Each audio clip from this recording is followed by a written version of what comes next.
이자기 콤랑 라면 칭바 제거 이 이자 하나 뽑기 많이 야돼 큰게 그냥 뭐야 누가이가게다 누가이바디 아이 잡톡빠지 나저데고 이자 칭가 따로 빠든다 마 아빠 거기나 미마야 마망다 पैसा फुरादरा आई कलक्तेबा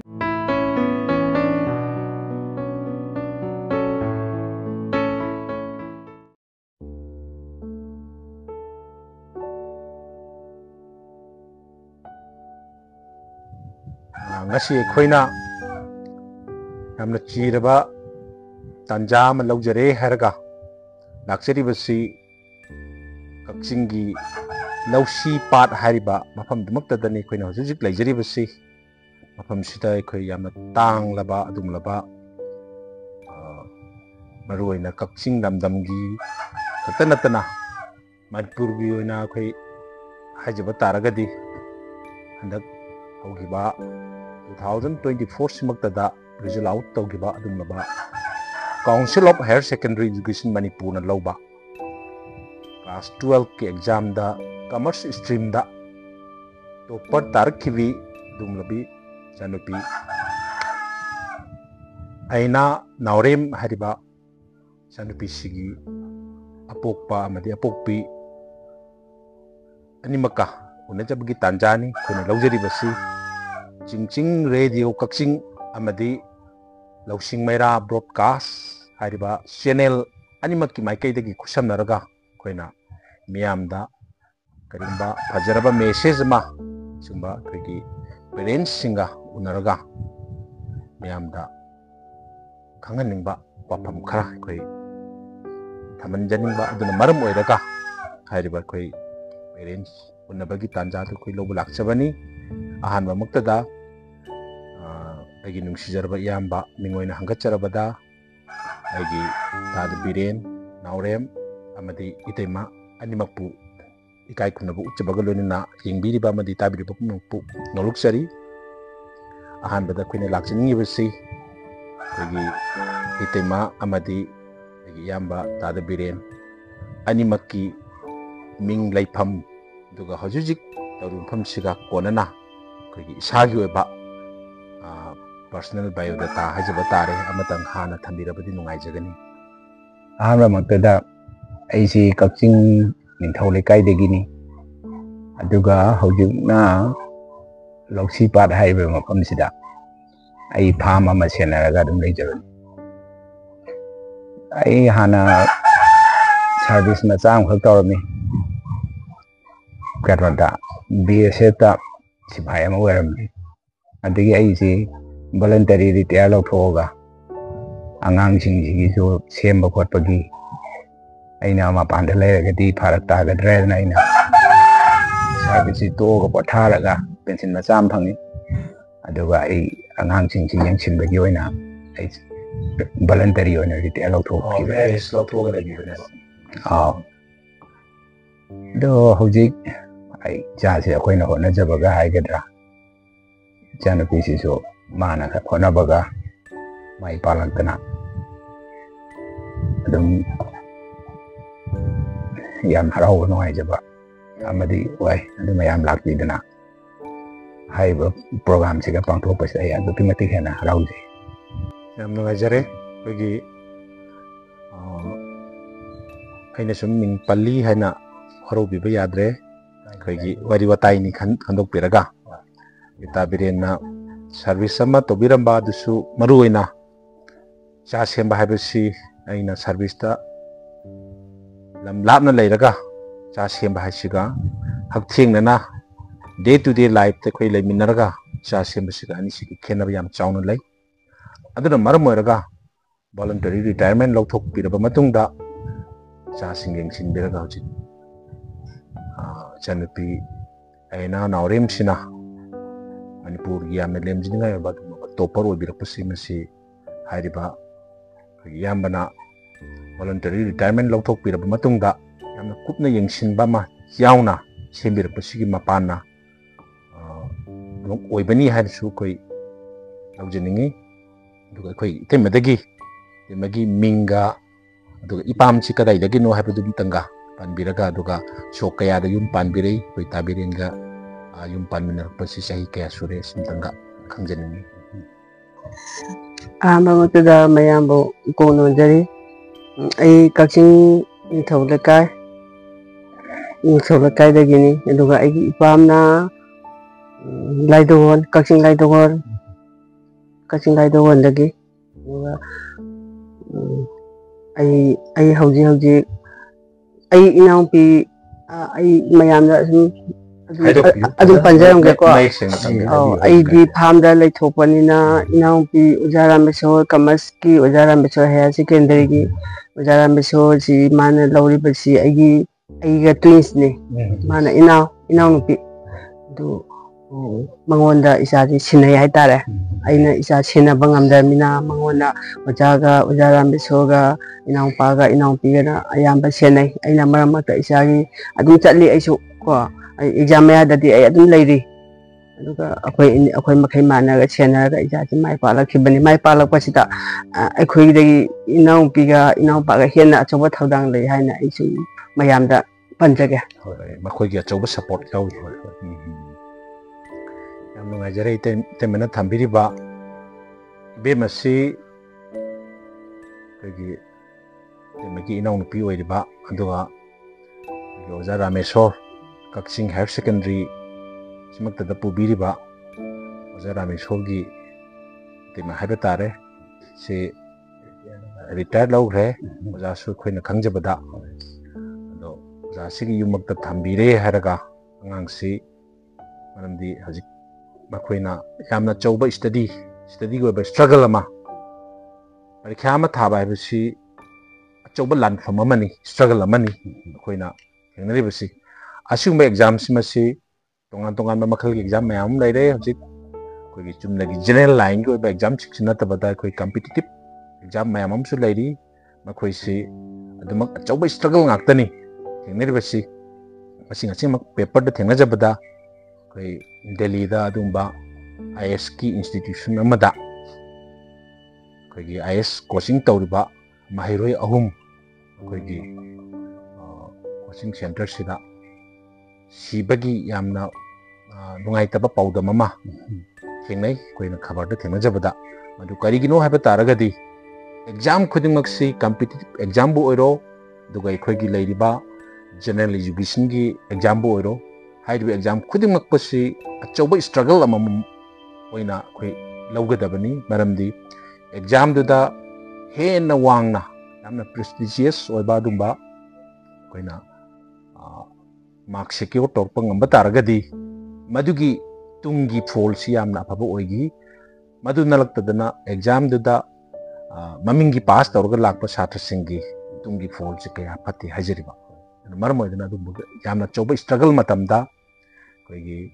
ꯏꯇꯩꯃꯅ ꯑꯃꯗꯤ ꯏꯌꯥꯝꯕ ꯇꯥꯕꯤꯔꯦꯟ ꯑꯅꯤꯅ ꯄꯨꯟꯅ ꯑꯉꯥꯡꯁꯤ ꯁꯦꯝꯕꯗ ꯑꯩꯈꯣꯏ ꯈꯛꯇꯅ ꯉꯝꯃꯔꯣꯏ. ꯑꯩꯈꯣꯏꯒꯤ ꯄꯥꯡꯒꯜꯅ ꯍꯥꯏꯕꯗꯤ ꯑꯩꯈꯣꯏꯒꯤ ꯁꯤꯟꯐꯝꯁꯤꯅ ꯑꯩꯈꯣꯏꯅ ꯍꯧꯖꯤꯛ ꯇꯧꯔꯤꯕ ꯂꯩꯔꯤꯕ ꯃꯐꯝꯁꯤꯅ ꯑꯉꯥꯡꯁꯤꯡꯒꯤ ꯁ꯭ꯇꯗꯤꯗ ꯑꯗꯒꯤ ꯃꯈꯣꯏꯅ ꯍꯣꯠꯅꯖꯅꯤꯡꯕ ꯊꯥꯛꯇꯨꯗ ꯌꯧꯍꯟꯕ ꯉꯝꯃꯔꯣꯏ ꯍꯥꯏꯕꯒꯤ ꯋꯥꯈꯜꯒ ꯏꯔꯣꯏꯅꯔꯒ ꯑꯣꯖꯥ ꯔꯥꯃꯦꯁꯣꯔꯒꯤ ꯅꯥꯛꯇ ꯊꯝꯕꯤꯔꯒ ꯁꯨꯃꯥꯏꯅ ꯁꯦꯝꯕꯤꯔꯛꯄꯁꯤ ꯌꯥꯝꯅ ꯑꯆꯧꯕ ꯑꯩꯈꯣꯏꯒꯤ ꯈꯨꯗꯝꯅꯤꯡꯉꯥꯏ ꯑꯣꯏꯕ ꯑꯉꯥꯡ ꯁꯦꯝꯕꯒꯤ ꯁ꯭ꯇꯥꯏꯜ ꯑꯃꯅꯤ. ꯃꯁꯤ ꯄꯟꯖꯅꯤꯡꯉꯤ. ꯌꯥꯝ ꯅꯨꯡꯉꯥꯏꯖꯔꯦ. ꯃꯈꯥ ꯇꯥꯕ ꯑꯩꯈꯣꯏꯅ ꯈꯪꯖꯅꯤꯡꯉꯤꯕꯁꯤ ꯍꯧꯖꯤꯛ ꯏꯆꯥꯅꯨꯄꯤꯁꯤ ꯀꯔꯤ ꯂꯝꯗ ꯃꯥꯒꯤ ꯁ꯭ꯇꯗꯤ ꯃꯈꯥꯁꯤ ꯀꯔꯤ ꯂꯝꯗ ꯇꯧꯈ꯭ꯔꯦ, ꯀꯔꯤ ꯑꯣꯏꯅ ꯇꯝꯃꯤꯕꯅꯣ ꯍꯥꯏꯕꯅꯆꯤꯡꯕꯒꯤ ꯃꯇꯥꯡꯁꯤ ꯁꯤꯃꯇꯪ ꯑꯃꯨꯛꯇꯪ ꯈꯪꯖꯅꯤꯡꯉꯤ. ꯃꯥꯁꯤ ꯍꯧꯖꯤꯛ ꯀꯦꯔꯂꯥꯒꯤ ꯀꯣꯆꯤꯗ ACCA ꯍꯥꯏꯕꯁꯤ ꯑꯁꯤ ꯇꯝꯃꯤ ꯃꯥꯒꯤ ꯀꯃꯔꯁꯀ ꯃꯔꯤ ꯂꯩꯅꯕ. ꯑꯗ ꯃꯥꯁꯤ ꯗꯨꯋꯦꯠ ꯑꯣꯏꯗꯣꯔꯤꯗꯤ ꯍꯥꯏ. BComꯁꯤꯒ ꯄꯨꯟꯅ ꯇꯧꯒꯗꯣꯏꯕ. ꯑꯗꯒꯤ BComꯁꯤꯅ 3 yearsꯇ ꯃꯥꯁꯤ ꯑꯦꯛꯖꯥꯝ ꯄꯤꯈ꯭ꯔꯅꯤꯗꯅ, ꯑꯗꯨꯒ 4 yearsꯇꯅ ꯃꯥ ACCA ꯐꯥꯏꯅꯦꯜ ꯊꯥꯗꯧꯕ. ꯑꯗꯨꯃꯥꯏꯅ ꯗꯨꯋꯦꯠ ꯑꯣꯏꯅ ꯗꯕꯜꯗ ꯑꯗꯨꯝ ꯆꯠꯂꯦ. ꯍꯥꯟꯅꯅ ꯑꯃꯨꯛ BCom ꯍꯥꯟꯅ ꯄꯥꯁ ꯇꯧꯔ ꯃꯇꯨꯡꯗ ACCA ꯇꯝꯃꯛꯄ, ꯑꯗꯨꯃꯥꯏꯅ ꯇꯧꯅꯕꯗꯣ ꯃꯥꯒꯤ ꯏꯟꯁꯇꯤꯇ꯭ꯌꯨꯠꯁꯤꯗ ꯄꯨꯂꯞ ꯍꯧꯖꯤꯛ ꯇꯝꯃꯤꯕ ꯏꯟꯁꯇꯤꯇ꯭ꯌꯨꯁꯟ ꯃꯃꯤꯡꯁꯤ ꯀꯔꯤ ꯍꯥꯏꯅ ꯀꯧꯕꯅꯣ ꯍꯥꯏꯐꯦꯠ ꯃꯗꯨꯗꯤ ꯑꯩ ꯏꯅꯥꯎꯄꯥꯗꯨꯗ ꯂꯣꯏ ꯁꯤꯟꯅꯊꯣꯛꯈꯤꯕꯅꯤꯅ ꯑꯩꯅ ꯍꯥꯏꯕꯒꯤ ꯊꯣꯏꯅ ꯑꯩ ꯈꯪꯉꯤꯕꯅꯤ ꯑꯩ ꯀꯥꯎꯊꯣꯛꯈ꯭ꯔꯦ. ꯐꯔꯦ ꯑꯗꯨꯗꯤ ꯑꯩꯈꯣꯏ ꯍꯣꯔꯦꯟꯁꯤ ꯏꯆꯥꯅꯨꯄꯤꯗ ꯍꯪꯉꯒ ꯃꯗꯨꯒꯤ ꯃꯤꯡꯗꯨꯝꯇꯪ ꯑꯩꯈꯣꯏ ꯈꯪꯃꯤꯟꯅꯕ ꯌꯥꯕ꯭ꯔꯥ ꯌꯦꯡꯉꯁꯤ. ꯌꯥꯅꯤ ꯍꯧꯖꯤꯛ ꯐꯣꯟꯗ ꯍꯪꯉꯒꯁꯨ ꯐꯣꯟꯗ ꯍꯪꯉꯁꯨ ꯀꯩꯁꯨ ꯀꯥꯏꯗꯦ. ꯐꯣꯟꯗ ꯍꯪꯉꯒ ꯑꯣꯏꯔꯕꯁꯨ ꯍꯥꯏꯕꯗꯤ ꯃꯅꯤꯄꯨꯔꯒꯤ ꯑꯣꯏꯕ ꯇꯣꯞꯄꯔ ꯑꯃꯅ ꯇꯝꯃꯨꯔꯤꯕ ꯏꯟꯁꯇꯤꯇ꯭ꯌꯨꯁꯟ ꯑꯃ ꯍꯥꯏꯕꯁꯤ ꯈꯔ ꯃꯈꯩ ꯀꯅꯥꯒꯨꯝꯕ ꯑꯃꯅ ꯍꯥꯏꯗꯤ ꯂꯩꯔꯤꯕ ꯏꯟꯁꯇꯤꯇ꯭ꯌꯨꯠꯇꯨ ꯁꯨꯃꯥꯏꯅ ꯇꯧꯏ ꯍꯥꯏꯕꯗꯨꯒꯤ ꯆꯞ ꯆꯥꯕ ꯃꯔꯤ ꯃꯈꯣꯡ ꯈꯔ ꯈꯪꯉ ꯃꯇꯨꯡꯗ ꯒꯥꯏꯗ ꯇꯧꯕꯤꯔꯦ ꯍꯥꯏꯔꯒ ꯃꯐꯝꯗꯨꯗ ꯇꯝꯍꯟꯕ ꯑꯣꯏꯔꯝꯕꯁꯨ ꯌꯥꯏ. ꯑꯗꯨꯝ ꯑꯣꯏꯅꯃꯛ ꯑꯗꯨꯝꯕ institute haibisi masi apaba ama soidan oirangani haibagi koina thajabashu leijaba machum makha tajabani do koina jit khangminari bisingsi asigi mathakta koigi irakta lengsinbiri koigi ja priyo ming panjarabada ojana su ai tabirena madi itema gai kumanjariba parent ani dagi koi yam nungaije koina hojik leijariba mafam si Kaksing amasung Khongjom gi marakta leiba adugumba aikoigi lausi pat hairaga khangnaba adugumba mafam aduni hojik akoi oja amadi teimadagi idi saurakpa angang ama sembada foundation dagi howdabadi yadaba adubu angang duna pharakpadagi henna phananabagi damakta inau nupi haiba tare hek pokminaba da sinadana adugi wakhalo lamaga laktana tawbiribadu madu khwaidagi aidi yamna phaba adugumba amani akoi manipur gi su yamna hena manipur pumnamakta leibiriba mayamna su loinamak wari si taraga khangakani adu hojik angangi maramda amadi teimagi aduga tadegi haurakpham aikoi khangminagre hojik aikoina khangjaningi basi karamba mawongda kari hojiksi sintha kari sintha tawraga leibiri haiba aduga mathangi plan da kari tawbiningi haiba wafamdu amatanga hojik mayamda kitang phongdok binanabagi damakta akoi damoda hen tawjege ai ji hojik si ai gi farm si nga adum khara thadai ado yam chawrubasu nate Pukhi lau sangam ahung kini asi khaksida nga thadaraga dum chim chenar lai dong makhata ba plan ji angang ji nama pandam ne chalaga lai tamba ko pa jat kharbani na asigi damak paisa ji depend out kai ne ba mayam ji adu gi damak na ina ju khallaga korana isigi si yen nong ju khar loisinge makhata ba si du khandan ai yen gon ma saraga hujil ji ma koina phammi ba manung je yen loi bidi haudri haurage na plan de loisila ayamana asi sumain dawraga ma su mana sahi mari hange manga hange tamingai matam sida ma wanda awaba su uhanda aine anyway dawraga honage khali adubu aine khaktanate aigi inaunupa haiba hojiki ram ojara mesorja mana se yamna teng pangi hoji sumana pangi adu ayamba in detail sai ma wanda loina ba pithoyeba nangi sina sani nang semo ai sunga adum khoini mana dana isa sia apabam di ohense angang sidi kayano ani haktani nupa ma gona pi ma nupa sina halorira ahne nupa sidi kari nupa sidi bl waraga tawdre haki thawak sam macha masu yengi kesu lete private ki aduga tonganba mage kanom tawje pen kaide adi yam nungai jai hujik aidi ojana takpiri basi hujik angang sigi awabasi mage awabasi mangonda khanghandabida ojana solomda aidi finance gi problem ama mayam ama thengnarakadorine aduguma mayam singdu solve tawnanabagi damakta ojana sumaina aidi lamhang si daida aidi yamna aidi mina leibada kinaraba jaga sidaida laktana ariba lausi sidaida pukri achouba ma tawthoeraga sida nga si thadharadana adudagi thoglakpa madugi income duna amuk angang sigi laik tambada aisi paisa di depend tawbanina aidi atei mayam di haraubagi adu nungai bagi di phongdok minaragasu karigumba financing gi sugumba ma lakpa kandadi ꯑꯩꯈꯣꯏꯗꯒꯤ ꯄꯨꯊꯣꯛꯇꯕ ꯃꯄꯥ ꯑꯃ ꯑꯣꯏꯅ ꯃꯃꯥ ꯑꯃ ꯑꯣꯏꯅ ꯄꯨꯊꯣꯛꯇꯕ ꯌꯥꯗꯕꯅꯤꯅ ꯃꯗꯨꯒꯤ ꯗꯥꯏꯠꯇꯨ ꯂꯧꯅꯅꯕꯒꯤꯗꯃꯛꯇ ꯅꯨꯡꯉꯥꯏꯔꯕ ꯌꯨꯝꯗꯨ ꯊꯥꯗꯣꯛꯑꯒ ꯂꯝꯍꯥꯡꯁꯤꯗꯩꯗ sumaina oja ani ojana amadi teimana lauriba role si ubada aikoisu yamna aidi thamoida nungaitaba aduga masima aikoidasu thamjari aduga radio sing nasu aikoi matam leiba khibikta angangi yaifananabagi damakta mangonda tekta kaidaba nungaiba yaifaba nadaba yektaba aduga mana tawru ba thabakta mai pakpo oirasunu haibase aikoi radio sing gi maikai dagisu wish tawjari aduga loinana mathangda lakadaw mayamdasu aikhoidagi karigumba help tawba yaba leiragadi aikhoisu aidi mateng pangjage haibo wafamsimasu thamjage marakthana aikhoigi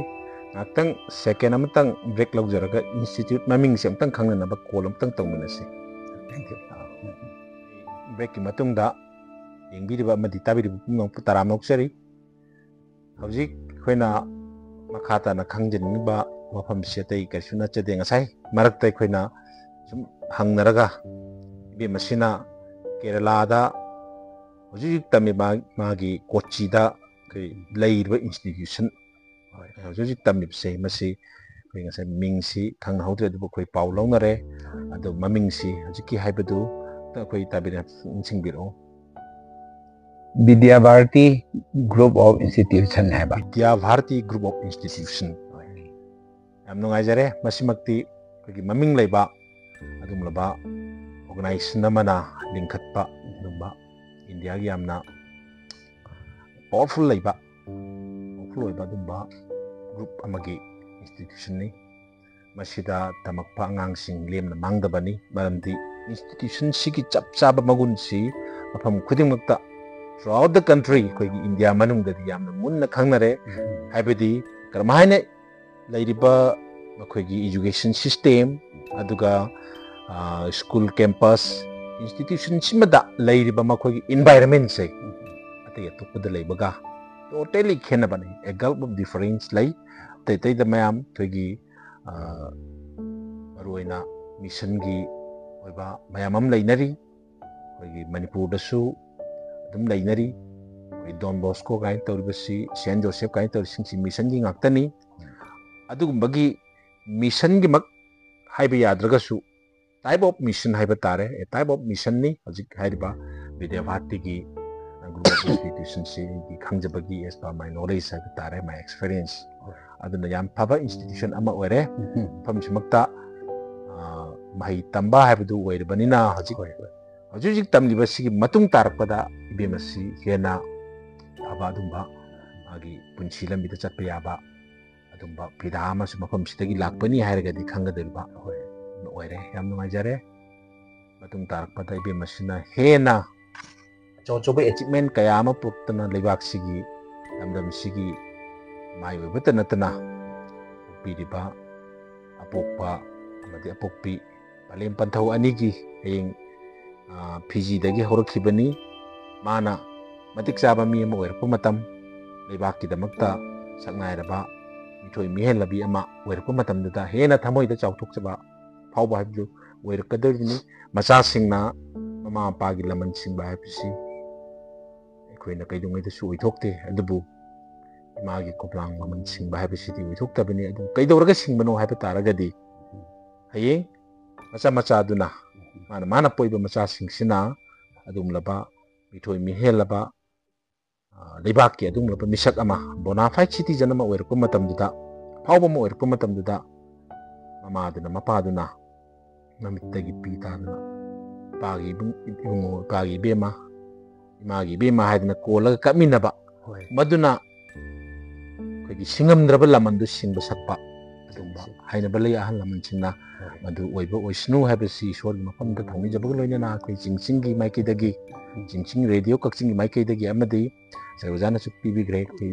lausing maira broadcast ki maikida su thamjari ado makata na koi gi taimadagi thambining ba wafam ragi marak thalaga kaino mayam da message ma tawjaranga ko bagini kuina haidi ichagi khumnang laman singba hache ko ai icha na pupagi mai ya de khan gera ꯀꯌꯥꯃꯨꯛ ꯌꯥꯝ ꯅꯨꯡꯉꯥꯏꯒꯒꯦꯗ ꯅꯨꯡꯉꯥꯏꯕ ꯍꯥꯏꯗꯤ ꯑꯩ ꯆꯥꯎꯊꯣꯛꯄꯩꯁꯨ ꯅꯠꯆꯗꯦꯀꯣ ꯏꯆꯥꯁꯤꯡꯅ ꯇꯧꯔꯛꯄꯗꯨꯅ ꯃꯃꯥ ꯃꯄꯥ ꯑꯩꯈꯣꯏꯅ ꯃꯤ ꯃꯌꯥꯝ ꯃꯃꯥꯡꯗ ꯄꯩꯁꯥ ꯐꯨꯔꯥꯗꯔꯥ ꯑꯩ ꯀꯜꯂꯛꯇꯦꯕ ꯀꯌꯥꯃꯨꯛ ꯌꯥꯝ ꯅꯨꯡꯉꯥꯏꯒꯒꯦꯗ ꯑꯁꯤ ꯃꯆꯥ ꯈꯨꯗꯤꯡꯃꯛꯅ ꯃꯃꯥꯗ ꯄꯤꯕ ꯃꯄꯥꯗ ꯄꯤꯕ ꯉꯝꯃꯤ ꯍꯥꯏꯕꯁꯤ ꯑꯩ ꯃꯌꯥꯝꯗ ꯃꯦꯁꯦꯖ ꯇꯧꯖꯔꯝꯒꯦ ꯏꯆꯥ ꯈꯨꯗꯤꯡꯃꯛ ꯐꯖꯅ ꯍꯣꯠꯅꯔꯒ ꯃꯃꯥ ꯃꯄꯥꯅ ꯅꯨꯡꯉꯥꯏꯕꯗꯣ ꯅꯨꯡꯉꯥꯏꯕ ꯍꯥꯏꯁꯦꯀꯣ ꯑꯩꯉꯣꯟꯗ ꯁꯅꯥ ꯂꯨꯄꯥ ꯑꯗꯒꯤ ꯐꯨꯔꯥꯗꯔ ꯃꯌꯥꯝꯅ ꯅꯨꯡꯉꯥꯏꯕꯗꯒꯤ ꯃꯁꯤ ꯅꯨꯡꯉꯥꯏꯕꯁꯤꯅ ꯑꯩꯉꯣꯟꯗ ꯇꯧꯕꯤꯕ ꯏꯖꯠꯁꯦ ꯑꯁꯤ ꯏꯆꯥꯁꯤꯡꯗ ꯁꯤꯕꯨ ꯌꯦꯡꯕ ꯂꯩꯇꯦ ꯑꯁꯤ ꯏꯆꯥꯁꯤꯡꯗ ꯑꯩ ꯈꯪꯍꯟꯖꯔꯝꯒꯦ ꯑꯁꯤ ꯑꯩ ꯄꯨꯛꯅꯤꯡ ꯅꯨꯡꯁꯤ ꯌꯥꯝꯅ ꯄꯨꯛꯅꯤꯡ ꯅꯨꯡꯁꯤ ꯍꯥꯏꯗꯤ ꯏꯆꯥꯅ ꯑꯩꯉꯣꯟꯗ ꯇꯧꯕꯤꯔꯝꯕꯁꯤ ꯑꯩꯅ ꯍꯥꯏꯕ ꯍꯥꯏꯒꯦꯗ ꯑꯩ ꯕꯤꯃꯥ ꯅꯪ ꯄꯣꯛꯄꯒꯤ ꯑꯩ ꯏꯃꯥ ꯂꯃꯟ ꯇꯣꯟꯗꯔꯦ ꯍꯥꯏꯒꯦꯗ ꯋꯥꯈꯜꯁꯤ ꯅꯨꯡꯉꯥꯏꯃꯟꯈꯤꯗꯅ ꯑꯁꯤ ꯃꯃꯥ ꯃꯆꯥ ꯈꯨꯗꯤꯡꯃꯛꯅꯁꯨ ꯄꯤꯕ ꯉꯝꯕꯒꯤ ꯃꯃꯥꯁꯤꯡꯗ ꯃꯁꯤꯒꯤ ꯂꯣꯏꯅ ꯄꯤꯕ ꯌꯥꯏ ꯍꯥꯏꯅ ꯈꯜꯂꯤ ꯑꯩ ꯋꯥꯈꯜꯗ ꯑꯁꯤ ꯊꯝꯖꯔꯝꯒꯦ ꯑꯁꯤ ꯍꯥꯏꯔꯒ ꯑꯩ ꯂꯣꯏꯁꯤꯟꯖꯔꯒꯦ ꯌꯥꯝ ꯅꯨꯡꯉꯥꯏꯖꯩ ꯌꯥꯝ ꯅꯨꯡꯉꯥꯏ ꯌꯥꯝ ꯅꯨꯡꯉꯥꯏ ꯑꯩꯈꯣꯏ ꯍꯧꯖꯤꯛꯁꯤ ꯑꯩꯈꯣꯏꯅ ꯁꯨꯝ ꯇꯥꯕꯗꯁꯨ ꯑꯩꯈꯣꯏꯅ ꯊꯥꯏꯅꯗꯒꯤ ꯑꯗꯨꯝ ꯇꯥꯔꯒ ꯂꯥꯛꯄꯅꯤ ꯑꯩꯈꯣꯏꯒꯤ ꯀꯩꯅो ꯍꯥꯏꯕ ꯇꯥꯔꯦ ꯖꯅनी जन्मभूमि जन्ममाताः सगते सर्गतिया जन्मपिताः हाइबसी इपा अमसुंग इमा से मसीसिना पृथ्वीदा ख्वाइदगी अखोइना इमा लेपाकनी हारिबा मद भूमि से सिदगिसु हेना इमाना हेना वांगी आइदी इमा लेपाक सिदगी हेना इमाना हेना शक्ति लई हाइदना मचासिंगसिना अदुमाइना खल्ले अदुगा इपासिना सर्गगी वांगबा अदुगा नोंदोन थक्तगिसु पंथौ इपाना वांगी हाइबसी अखोइना सुम थाइनादगी तारकपनी अदुबु तोइमुसुं मियोइबगी नुंसीबगी पंखैसिमदी तुरेंगी सिंगना अवांगबदगी अनेमबदा चेंथै अदुबु चेंधरिबसे हाइबदी मपा ममाना मचा नुंसीबगी प्रेम से सिनि हेली एना अदुम हाइनदना लाई अदुबु ngasiदी इचाना पोउबगी महै अमा यानबदो अदुदा इमाना इतैमना मित्तगी पी तारगा अइना ngasi इचा पोकपदगी अइगी इचा सिमा फंगजबदगी अइ इचा पोकपगी महै यानबदो अवाबा मयाम अइना वागिबा मयाम दो पुनमक कोखरे हाइबा वाफमदो ताबदा अदुगी मतिक नुंगाई अदुगा ताबिरिबा पुनमकनसु हेना नुंगाइबा पोंगनी अदो इचासिंग सेमिंगबगी वाखल हेना अइदी पुनमकनसु ताबिरिबा पुनमकनसु इचा सेमिंगबगी वाखलदो लैसनु हाइबा वाफमदो अदुमगसु अइकोइ लाक्चरिबा रेडियो चिंगसिंगी माइकैदगिसु अइकोइ थमजरी अदुगा पुनमकपुसु अइकोइ खुरुमजरी अदु मथंगदा अइकोइ ओजादगी अइकोइना खंगनिंगिबसि ngасai ओजाना nga खक्ते योकपदा नतना ओजागी सुम वारीदा येनजु हौजिक योकननबगी याम चावबा संग अमगा सादना हौजिक तौबिरमिबा आइदी असिदा खक्तगी लाकपा इनकम दुना अंगांगी थाबा कोनररोय अदोरगदी आई करी अमुक प्लान तौरगा तौगदगी आइदना ओजाना तौरमिबा सिंगसी उबदा ओनोंना नुंगाइबा अदुगा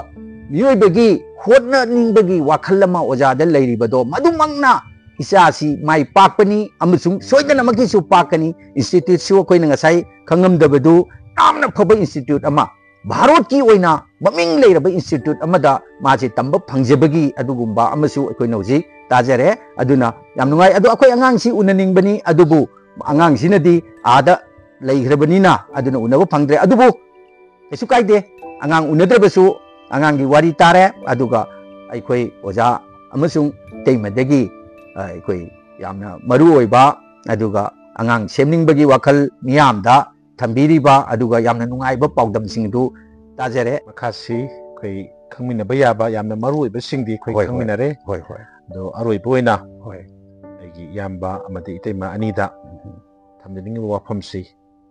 हौजिक लैरिबा हौजिकि मतमसिदा हौजिकसि मरु ओइना खै मणिपुर लोरगदि याम सुम पंजरुबदा लाइबक थिबनी होय सिचुएशन सी अंगप फंगना फत्रे असिगुमलबा यामना अवाबा कयामना थल्लबा सिचुएशन मरक सिदैदा लैरिबा ममा पावबसिंगदा पिबिनिंगबा हाइबदि अचंबा मेसेज हाइजबा तारे मतौ करमना इचा सिमकपनो ngасai mayamsu panbigre अदुबु अंगांगसिंगदा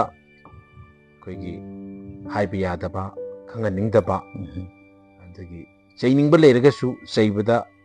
कोइगी मिटने येंगा चैबगी इंगित खंगनबा सिना चिंबगी मयाम अम लैरी ꯁꯤꯒꯨꯝꯕ ꯃꯌꯥꯝꯁꯤ ꯑꯩꯈꯣꯏꯒꯤ ꯃꯃꯥ ꯃꯄꯥ ꯑꯃ ꯑꯣꯏꯅ ꯍꯧꯖꯤꯛ ꯂꯩꯔꯤꯕ ꯃꯆꯥꯁꯤꯡ ꯂꯥꯏꯔꯤꯛ ꯇꯝꯍꯜꯂꯤꯕ ꯃꯆꯥ ꯁꯦꯝꯕ ꯀꯟꯅ ꯍꯣꯠꯅꯖꯔꯤꯕ ꯃꯃꯥ ꯃꯄꯥꯁꯤꯡꯗ ꯄꯤꯕ ꯌꯥꯕ ꯃꯦꯁꯦꯖ ꯑꯣꯏꯕ ꯑꯗꯨꯝꯕ ꯄꯥꯎꯗꯝ ꯑꯃꯇꯪ ꯇꯦꯟꯇꯛꯅ ꯊꯝꯕꯤꯅꯕ ꯍꯥꯏꯖꯔꯤ ꯃꯁꯤꯗ ꯑꯩꯗꯤ ꯊꯣꯏꯗꯣꯛꯅ ꯃꯦꯁꯦꯖꯁꯤ ꯃꯌꯥꯝꯗ ꯄꯤꯅꯤꯡꯕꯗꯤ ꯂꯩ ꯑꯗꯨꯕꯨ ꯑꯩꯅ ꯊꯣꯏꯗꯣꯛꯅ ꯄꯤꯔꯨꯕꯒꯤꯁꯨ ꯃꯊꯧ ꯇꯥꯗꯦ ꯃꯊꯧ ꯈꯟꯗꯦ ꯑꯗꯨꯝ ꯑꯣꯏꯅꯃꯛ ꯑꯉꯥꯡꯁꯤꯗꯤ ꯉꯁꯥꯏꯒꯤ ꯄꯤꯛꯏꯉꯩꯗ ꯃꯥꯒꯤ ꯐꯥꯎꯟꯗꯦꯁꯟꯁꯤ ꯑꯁꯤ ꯈ꯭ꯋꯥꯏ ꯐꯍꯟꯕ ꯗꯔꯀꯥꯔ ꯑꯣꯏ ꯐꯥꯎꯟꯗꯦꯁꯟꯁꯤꯗꯅꯦꯕ ꯃꯥꯅ ꯀꯣꯟꯅꯗ ꯍꯣꯠꯅꯔꯒ ꯃꯥꯅ ꯃꯥꯏ ꯄꯥꯛꯂꯛꯏ ꯑꯗꯨꯕꯨ ꯐꯥꯎꯟꯗꯦꯁꯟꯁꯤꯗ ꯑꯉꯥꯡꯁꯤ ꯄꯤꯛꯏꯉꯩꯁꯤꯗ ꯃꯥꯁꯤ ꯀꯔꯤꯗ ꯋꯥꯠꯂꯤ ꯀꯃꯥꯏꯅ ꯇꯧꯔꯦ ꯍꯥꯏꯕꯁꯦ ꯃꯄꯥ ꯃꯃꯥ ꯑꯣꯏꯕꯅ ꯌꯥꯝ ꯀꯨꯞꯅ ꯌꯦꯡꯍꯧꯕꯅ ꯐꯩꯌꯦꯕ ꯑꯗꯨꯗ ꯌꯦꯡꯍꯧꯔꯒꯗꯤ ꯑꯉꯥꯡꯁꯤꯅ ꯃꯥꯅ ꯑꯦꯅꯤ ꯁꯕꯖꯦꯛ ꯑꯃꯗ ꯀꯔꯤ ꯁꯕꯖꯦꯛꯇ ꯁꯣꯏꯔꯤ ꯀꯔꯤꯗ ꯋꯥꯠꯂꯤ ꯍꯥꯏꯕꯁꯤ ꯆꯦꯛꯁꯤꯜꯍꯧꯔꯒ ꯑꯗꯨꯗ ꯇꯨꯡꯗ ꯑꯣꯏꯔꯛꯀꯗꯣꯏꯅꯦꯕ ꯑꯗꯣ ꯐꯥꯎꯟꯗꯦꯁꯟꯁꯤ ꯐꯍꯧꯗ꯭ꯔꯒꯗꯤ ꯃꯈꯥ ꯇꯥꯕ ꯌꯥꯔꯣꯏꯕ ꯌꯨꯝ ꯑꯃ ꯁꯥꯕ ꯃꯇꯝꯗꯁꯨ ꯑꯩꯈꯣꯏꯅ ꯐꯥꯎꯟꯗꯦꯁꯟ ꯑꯁꯤ ꯃꯥꯅ ꯃꯅꯨꯡꯗꯨꯗ ꯐꯖꯅ ꯍꯧꯔꯛꯑꯀꯥꯟꯗ ꯃꯊꯛꯁꯤ ꯋꯥꯡꯈꯠꯄ ꯌꯥꯗꯣꯔꯤꯕꯅꯤ ꯑꯗꯨꯒ ꯑꯗꯨ ꯅꯠꯇꯅ ꯍꯦꯛꯇ ꯄꯪꯁꯥ ꯁꯥꯖꯟꯈꯤꯕ ꯌꯨꯝꯁꯤꯗꯤ ꯑꯩꯈꯣꯏ ꯍꯦꯛꯇ ꯋꯥꯡꯈꯠꯄ ꯌꯥꯔꯣꯏꯗꯣꯔꯤꯕꯅꯤ ꯍꯥꯏꯔꯤꯕ ꯌꯥꯝ ꯆꯨꯝꯕ ꯑꯣꯖꯥꯒꯤ ꯋꯥꯐꯝꯅꯤ ꯃꯔꯝꯗꯤ ꯑꯩꯈꯣꯏꯅ ꯎ ꯄꯥꯝꯕꯤ ꯑꯃ ꯊꯥꯕ ꯃꯇꯝꯗꯁꯨ ꯎꯗꯨꯒꯤ ꯃꯥꯒꯤ ꯀꯩꯅꯣꯁꯦ ꯆꯨꯝꯅ ꯍꯧꯅꯅꯕꯒꯤꯗꯃꯛꯇ ꯑꯩꯈꯣꯏ ꯌꯥꯝ ꯆꯨꯝꯅ ꯑꯗꯨꯒ ꯃꯥꯒꯤ ꯑꯀꯣꯏꯕꯒꯇꯣ ꯐꯖꯅ ꯁꯦꯝꯕꯤꯕ ꯑꯃ ꯆꯪꯕ ꯑꯗꯨꯒꯤ ꯋꯥꯐꯝꯗꯨꯅꯤ ꯑꯣꯖꯥꯅ ꯍꯧꯖꯤꯛ ꯇꯥꯛꯄꯤꯔꯤꯕꯁꯤ ꯌꯥꯝ ꯅꯨꯡꯉꯥꯏꯖꯩ ꯑꯗꯣ ꯑꯇꯩ ꯃꯈꯥ ꯑꯗꯨꯒ ꯂꯣꯏꯅꯅ ꯑꯗꯒꯤ ꯃꯃꯥ ꯃꯄꯥ ꯑꯣꯏꯕꯅ ꯐꯥꯎꯟꯗꯦꯁꯟꯁꯤꯗꯩ ꯈꯔ ꯆꯦꯛꯁꯤꯜꯍꯧꯔꯒ ꯌꯦꯡꯍꯧꯔꯒ ꯑꯗꯒꯤ ꯐꯥꯎꯟꯗꯦꯁꯟꯁꯤꯗ ꯃꯥꯁꯤꯅ ꯉꯁꯥꯏꯒꯤ ꯑꯣꯖꯥꯅ ꯍꯥꯏꯕꯤꯈꯤꯕ ꯑꯗꯨꯃꯥꯏꯅ ꯊꯥꯔꯛꯄ ꯃꯇꯝꯗ ꯄꯥꯝꯕꯤꯗꯨ ꯊꯥꯔꯛꯄ ꯃꯇꯝꯗ ꯐꯖꯅ ꯌꯦꯡꯁꯤꯜꯍꯧꯗ꯭ꯔꯒꯗꯤ ꯇꯨꯡꯗ ꯀꯩꯁꯨ ꯐꯕ ꯑꯣꯏꯔꯣꯏ ꯑꯥꯎ ꯑꯗꯨꯅ ꯍꯧꯖꯤꯛ ꯃꯃꯥ ꯃꯄꯥ ꯑꯣꯏꯕꯁꯤꯡꯗ ꯑꯩꯅ ꯄꯤꯖꯅꯤꯡꯕꯗꯤ ꯌꯥꯔꯤꯈꯩꯗꯤ ꯐꯥꯎꯟꯗꯦꯁꯟꯗ ꯈꯔ ꯁꯦꯝꯕꯤꯍꯧꯕ ꯑꯗꯒꯤ ꯃꯊꯛ ꯌꯧꯔꯀꯥꯟꯁꯤꯗꯗꯤ ꯑꯩꯅ ꯁꯦꯝꯅꯤꯡꯕ ꯃꯑꯣꯡꯗ ꯇꯁꯦꯡꯅ ꯍꯥꯏꯔꯒ ꯄꯦꯠꯂꯤꯕ ꯂꯩꯈꯣꯝꯁꯤꯗ ꯁꯦꯝꯅꯤꯡꯕ ꯃꯑꯣꯡ ꯁꯦꯝꯕ ꯌꯥꯏ ꯍꯥꯏꯕꯗꯣ ꯑꯥꯎ ꯑꯁꯤꯗ ꯑꯃꯨꯛꯇꯪ ꯁꯥꯍꯧꯔꯒꯗꯤ ꯁꯦꯝꯍꯧꯔꯒꯗꯤ ꯍꯥꯏꯕꯗꯣ ꯃꯌꯥꯝꯗ ꯑꯉꯥꯡ ꯑꯣꯏꯔꯤꯉꯩꯗꯒꯤ ꯄꯤꯛꯏꯉꯩꯗꯒꯤ ꯁꯦꯝꯍꯟꯅꯤꯡꯉꯤ ꯊꯣꯏꯗꯣꯛꯄ ꯂꯩꯇꯦ ꯑꯗꯨꯕꯨ ꯉꯁꯤꯁꯤꯒꯤ ꯃꯌꯥꯝ ꯆꯤꯡꯖꯤꯡ ꯔꯦꯗꯤꯑꯣꯅ ꯂꯥꯛꯇꯅ ꯑꯗꯒꯤ ꯑꯃꯗ ꯀꯔꯤꯀꯣ ꯂꯧꯁꯤꯡ ꯃꯩꯔꯥ ꯕ꯭ꯔꯣꯗꯀꯥꯁꯀ ꯂꯥꯛꯇꯅ ꯁꯨꯝ ꯎꯅꯗꯅ ꯇꯧꯕꯁꯦ ꯑꯩ ꯌꯥꯝ ꯅꯨꯡꯉꯥꯏꯖꯩ ꯌꯥꯝ ꯍꯔꯥꯎꯖꯩ ꯑꯩꯈꯣꯏꯁꯨ ꯌꯥꯝ ꯅꯨꯡꯉꯥꯏꯖꯩ ꯃꯔꯝꯗꯤ ꯑꯣꯖꯥ ꯑꯃꯗꯤ ꯏꯇꯩꯃꯅ ꯃꯇꯝ ꯄꯤꯕꯤꯗꯅ ꯑꯩꯈꯣꯏ ꯆꯤꯡꯁꯤꯡ ꯔꯦꯗꯤꯑꯣꯕꯨ ꯇꯔꯥꯝꯅ ꯑꯣꯛꯄꯤꯗꯅ ꯍꯥꯏꯗꯤ ꯂꯥꯛꯄꯤꯌꯨ ꯍꯥꯏꯗꯅ ꯍꯥꯏꯔꯛꯄ ꯃꯇꯝꯗ ꯑꯩꯈꯣꯏꯁꯨ ꯌꯥꯝ ꯅꯨꯡꯉꯥꯏꯖꯩ ꯃꯔꯝꯗꯤ ꯑꯣꯖꯥꯒꯤ ꯆꯤꯜꯂꯕ ꯃꯇꯝꯁꯤꯗꯩꯗ ꯀꯥꯏꯊꯣꯛꯑꯦꯔꯒ ꯑꯗꯨꯒ ꯑꯩꯈꯣꯏꯗ ꯃꯇꯝ ꯄꯤꯕꯤꯔꯤꯕꯁꯦ ꯃꯁꯤ ꯃꯇꯝ ꯂꯩꯕ ꯈꯤꯕꯤꯛꯇ ꯃꯥꯏ ꯄꯥꯛꯄ ꯑꯉꯥꯡꯁꯤꯒꯤꯁꯨ ꯃꯥꯏ ꯄꯥꯛꯄ ꯑꯣꯏꯔꯁꯅꯨ ꯑꯣꯖꯥ ꯑꯃꯗꯤ ꯏꯇꯩꯃꯅ ꯍꯣꯠꯅꯕꯤꯔꯤꯕ ꯁꯤꯡꯁꯦ ꯁꯤꯁꯨ ꯃꯥꯏ ꯄꯥꯛꯄ ꯑꯣꯏꯔꯁꯅꯨ ꯍꯥꯏꯕ ꯋꯥꯐꯝꯗꯨꯃꯇꯪꯗꯁꯨ ꯑꯩꯈꯣꯏ ꯔꯦꯗꯤꯑꯣ ꯆꯤꯡꯒꯤ ꯃꯥꯏꯀꯩꯗꯒꯤ ꯑꯣꯖꯥ ꯑꯃꯗꯤ ꯏꯇꯩꯃꯕꯨꯁꯨ ꯊꯥꯒꯠꯄ ꯐꯣꯡꯗꯣꯛꯆꯔꯤ ꯏꯇꯩꯃꯅ ꯃꯈꯥ ꯇꯥꯅ ꯑꯔꯣꯏꯕꯗ ꯄꯟꯕꯤꯅꯤꯡꯕ ꯌꯥꯏ ꯄꯟꯕꯤꯅꯕ ꯍꯣꯏ ꯏꯆꯥꯕꯨꯗꯤꯀꯣ ꯃꯃꯥ ꯃꯄꯥꯅꯤ ꯑꯩꯒꯤ ꯊꯧꯗꯥꯡꯅꯤꯀꯣ ꯑꯩꯒꯤ ꯊꯧꯗꯥꯡ ꯑꯣꯏꯔꯁꯨ ꯑꯩꯒꯤ ꯏꯟꯚꯥꯏꯔꯟꯃꯦꯟ ꯂꯩ ꯑꯗꯒꯤ ꯑꯩꯒꯤ ꯃꯆꯤꯟ ꯃꯅꯥꯎ ꯑꯩꯈꯣꯏꯗꯤ ꯃꯄꯥ ꯁꯤꯐꯥꯏ ꯄꯦꯟꯁꯤꯟ ꯆꯠꯊꯣꯛꯈ꯭ꯔꯦ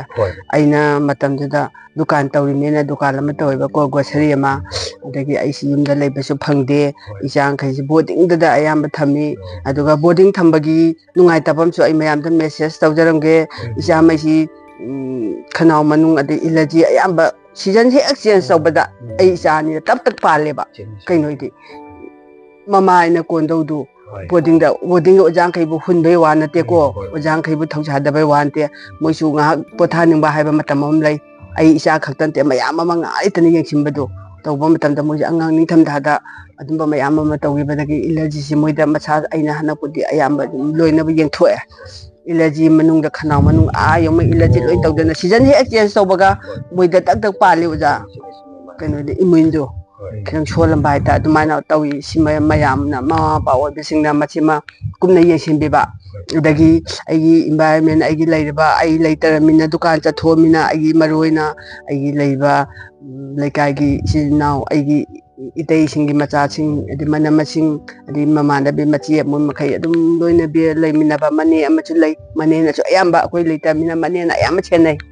ꯃꯅꯦꯁꯤꯅ ꯏꯆꯥꯈꯩꯁꯤ ꯏꯆꯥ ꯑꯅꯤꯁꯤ ꯑꯗꯒꯤ ꯑꯁꯤꯒꯤ ꯑꯋꯥꯠꯄ ꯂꯩꯕꯁꯨ ꯃꯅꯦꯅ ꯑꯗꯨꯝ ꯊꯤꯜꯂꯛꯄ ꯒꯥꯔꯤ ꯇꯧꯔꯒ ꯃꯅꯦ ꯃꯌꯨꯝ ꯍꯥꯏꯗꯤ ꯃꯌꯨꯝꯁꯨ ꯄꯥꯟꯖꯗꯔꯦꯀꯣ ꯃꯅꯦ ꯂꯩꯁꯥꯕꯤ ꯑꯃ ꯂꯩꯖꯩ ꯏꯕꯦꯝꯆꯥ ꯀꯧꯋꯦ ꯑꯗꯒꯤ ꯃꯃꯥꯡꯗ ꯃꯆꯦ ꯑꯩꯒꯤ ꯃꯅꯝꯃ ꯖꯥꯃꯅꯤ ꯇꯣꯝꯕꯤ ꯁꯤꯐꯥꯏ ꯁ꯭ꯀꯨꯜꯗ ꯁꯤꯐꯥꯏ ꯀꯦꯝꯒꯤ ꯑꯥꯔꯃꯤ ꯑꯁꯥꯝ ꯔꯥꯏꯐꯜꯒꯤꯗ ꯑꯣꯖꯥ ꯑꯣꯏꯔꯝꯃꯤ ꯑꯁꯤꯒ ꯑꯗꯒꯤ ꯃꯆꯦ ꯁꯥꯟꯇꯤ ꯐꯥꯎꯟꯗꯦꯁꯟꯗꯒꯤ ꯃꯣꯏꯅ ꯑꯩ ꯂꯩꯇ꯭ꯔꯁꯨꯀꯣ ꯑꯩ ꯂꯩꯇ꯭ꯔꯁꯨ ꯑꯩꯒꯤ ꯏꯆꯟꯅꯤ ꯏꯆꯥꯅꯤ ꯏꯅꯥꯎꯅꯤ ꯍꯥꯏꯔꯒ ꯃꯣꯏꯅ ꯂꯣꯏꯅ ꯁꯦꯟꯅꯕꯤ ꯂꯣꯏꯅꯕ ꯍꯦꯛꯇ ꯐꯥꯎꯟꯗꯦꯁꯟꯗꯒꯤ ꯑꯗꯨꯝ ꯃꯣꯏꯅ ꯁꯦꯟꯅꯕꯤꯔꯛꯄꯒꯤ ꯉꯁꯤ ꯑꯁꯤ ꯌꯧꯕ ꯉꯝꯖꯕꯅꯤ ꯁꯤ ꯍꯥꯏꯖꯅꯤꯡꯉꯤ ꯑꯩ ꯃꯌꯥꯝꯗ ꯁꯤ ꯍꯥꯏ ꯅꯨꯡꯉꯥꯏ ꯍꯧꯖꯤꯛꯀꯤ ꯏꯇꯩꯃꯒꯤ ꯋꯥꯐꯝꯁꯤꯗꯩꯗ ꯑꯩꯈꯣꯏꯅ ꯍꯥꯏꯗꯤ ꯃꯄꯥ ꯃꯃꯥ ꯑꯣꯏꯕꯁꯤꯡꯗ ꯈꯤꯇꯪ ꯁꯤꯗꯩꯗ ꯑꯩꯈꯣꯏꯅ ꯕꯣꯔꯗꯤꯡꯗ ꯊꯝꯕꯒꯤ ꯑꯋꯥꯕꯁꯤ ꯃꯁꯤꯁꯤ ꯌꯥꯝ ꯇꯣꯏꯅ ꯌꯦꯡꯁꯤꯟꯕꯤꯕ ꯑꯉꯥꯡꯁꯤꯡꯁꯤꯒꯤ ꯑꯗꯨꯒ ꯂꯣꯏꯅꯅ ꯌꯥꯔꯤꯕ ꯃꯈꯩꯗꯤ ꯃꯄꯥ ꯃꯃꯥꯅ ꯀꯤꯌꯔ ꯇꯧꯕ ꯍꯥꯏꯕ ꯉꯁꯥꯏꯒꯤ ꯌꯥꯔꯤꯈꯩꯗꯤ ꯌꯨꯝꯗ ꯐꯖꯅ ꯑꯉꯥꯡꯁꯤ ꯁꯦꯟꯅꯕꯅꯗꯤ ꯍꯦꯟꯅ ꯐꯒꯅꯤ ꯍꯥꯏꯕ ꯋꯥꯐꯝꯗꯨꯅꯤ ꯃꯔꯝꯗꯤ ꯀꯩꯅꯣꯕꯨ ꯈꯔ ꯑꯃ ꯍꯥꯏꯗꯤ ꯏꯇꯩꯃꯅꯁꯨ ꯑꯉꯥꯡꯁꯤ ꯕꯣꯔꯗꯤꯡꯗ ꯊꯝꯕ ꯃꯇꯝꯗ ꯃꯗꯨꯗ ꯊꯦꯡꯅꯈꯤꯕ ꯑꯉꯥꯡꯁꯤꯒꯤ ꯁꯤꯖꯟꯁꯤ ꯆꯦꯟꯖ ꯍꯦꯛ ꯂꯥꯛꯄ ꯃꯇꯝꯗ ꯃꯗꯨꯗ ꯊꯦꯡꯅꯔꯛꯄ ꯃꯌꯥꯝꯗꯣ ꯑꯗꯨꯒꯤ ꯄꯥꯎꯗꯝꯗꯨꯅꯤ ꯌꯥꯝ ꯅꯨꯡꯉꯥꯏꯖꯩ ꯅꯨꯄꯥꯁꯤꯅ ꯕꯣꯔꯗꯤꯡꯗ ꯈꯔ ꯌꯥꯝ ꯊꯝꯃꯛꯈꯤꯕ ꯅꯨꯄꯤꯁꯤꯅ ꯑꯃꯨꯛ ꯗꯦ ꯕꯣꯔꯗꯤꯡꯗ ꯊꯝꯃꯨꯔꯒ ꯅꯨꯡꯗꯥꯡꯗꯅ ꯌꯨꯝꯗ ꯄꯨꯔꯛꯈꯤꯕ ꯑꯗꯨꯕꯨ ꯑꯣꯖꯥꯁꯤꯡꯗꯨꯅ ꯃꯃꯥ ꯑꯣꯏꯕꯤꯁꯤꯡꯅ ꯌꯦꯡꯁꯤꯟꯕꯗꯨꯒꯤ ꯑꯗꯨꯃꯛ ꯍꯪꯅ ꯌꯦꯡꯁꯤꯟꯕꯗꯤ ꯉꯝꯗꯦꯕ ꯑꯣꯖꯥꯁꯤꯡꯗꯨꯅ ꯑꯃꯈꯛ ꯅꯠꯇꯦ ꯃꯌꯥꯝ ꯄꯨꯜꯂꯛꯏꯅꯤꯅ ꯑꯩꯒꯤ ꯏꯆꯥꯗꯨ ꯈꯛꯇꯃꯛ ꯌꯦꯡꯉꯨ ꯍꯥꯏꯕꯗꯨꯗꯤ ꯌꯥꯗꯕꯅꯤꯅ ꯃꯥ ꯈꯛꯇꯪꯒꯤ ꯌꯦꯡꯕ ꯌꯥꯗꯕ ꯃꯥꯅꯤ ꯆꯨꯝꯃꯤ ꯌꯥꯝ ꯆꯨꯝꯃꯤ ꯌꯥꯝ ꯅꯨꯡꯉꯥꯏꯖꯔꯦ ꯑꯗꯨꯗꯤ ꯃꯁꯤꯒꯤ ꯌꯥꯝꯅ ꯇꯥꯡꯂꯕ ꯃꯇꯝ ꯆꯤꯔꯕ ꯑꯁꯨꯛꯀꯤ ꯃꯇꯤꯛ ꯆꯤꯟꯅꯔꯕ ꯂꯧꯕꯥꯟ ꯊꯥ ꯃꯇꯝꯅꯤ ꯁꯤꯗ ꯃꯃꯜ ꯌꯥꯝꯂꯕ ꯃꯇꯝ ꯈꯤꯇꯪ ꯀꯥꯏꯊꯣꯛꯄꯤꯔꯒ ꯑꯩꯈꯣꯏꯒ ꯎꯅꯕ ꯐꯪꯖꯕꯒꯤ ꯇꯥꯟꯖꯥ ꯄꯤꯕꯤꯕꯁꯤ ꯍꯥꯏꯅꯤꯡꯉꯥꯏ ꯂꯩꯇꯅ ꯊꯥꯒꯠꯆꯔꯤ ꯃꯇꯝ ꯆꯨꯞꯄꯒꯤ ꯑꯣꯏꯅ ꯇꯨꯡꯒꯤ ꯂꯥꯛꯀꯗꯕ ꯄꯨꯟꯁꯤꯗ ꯏꯇꯩꯃ ꯑꯃꯗꯤ ꯑꯩꯒꯤ ꯏꯌꯥꯝꯕ ꯃꯤꯡ ꯄꯟꯖꯔꯕꯗ ꯕꯤꯔꯦꯟ ꯑꯅꯤꯃꯛ ꯑꯉꯥꯡꯒꯤꯁꯨ ꯑꯐꯕ ꯑꯣꯏꯔꯛꯁꯅꯨ ꯑꯗꯨꯒ ꯏꯇꯩꯃꯒ ꯑꯄꯣꯛꯄꯤ ꯑꯅꯤꯒꯤ ꯄꯨꯟꯁꯤꯁꯨ ꯄꯨꯟꯁꯤ ꯅꯨꯡꯁꯥꯡꯕ ꯑꯗꯨꯒ ꯏꯔꯣꯏꯅꯅ ꯃꯤꯌꯥꯝꯒꯤ ꯃꯔꯛꯇ ꯍꯤꯡꯕ ꯃꯇꯝꯗ ꯌꯥꯝꯅ ꯃꯉꯥꯜ ꯂꯩꯕ ꯃꯌꯥꯝꯕꯨ ꯑꯦꯟꯂꯥꯏꯇꯟ ꯇꯧꯕ ꯉꯝꯕ ꯑꯗꯨꯝꯕ ꯃꯄꯤ ꯃꯄꯥ ꯍꯥꯏꯕꯗꯨ ꯇꯨꯡ ꯀꯣꯏꯅ ꯑꯣꯏꯕ ꯉꯝꯕ ꯄꯤꯅꯕꯤꯁꯅꯨ ꯍꯥꯏꯕ ꯋꯥꯐꯝꯁꯤ ꯊꯝꯖꯔꯦ ꯍꯥꯏꯔꯒ ꯌꯦꯡꯕꯤꯔꯤꯕ ꯑꯃꯗꯤ ꯇꯥꯕꯤꯔꯤꯕ ꯄꯨꯝꯅꯃꯛꯇꯒꯤ ꯀꯥꯏꯅꯅꯕ ꯌꯥꯊꯪ ꯅꯤꯖꯔꯤ ꯄꯤꯅꯕꯤꯔꯁꯤ